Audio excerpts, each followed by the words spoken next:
What we're facing here on this planet now is not simply an economic crisis. We're facing a species crisis.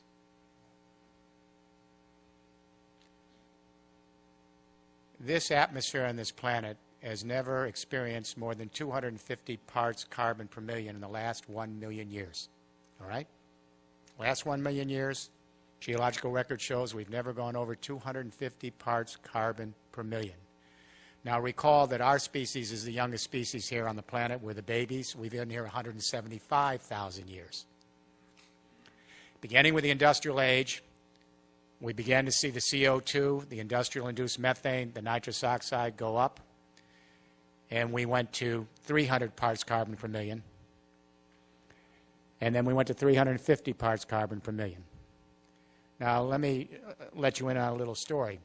I advised the European Union. We went to Copenhagen, and we were hoping to talk the world into mitigating CO2 at 450 parts per million. That's it, no further, with the thought that we would go up 2 degrees. That's devastating, 2 degrees, but we might survive.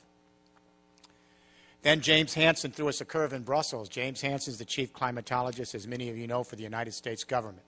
He's the head of the NASA Goddard Space Institute. And he said to us in the EU, you've got your numbers wrong.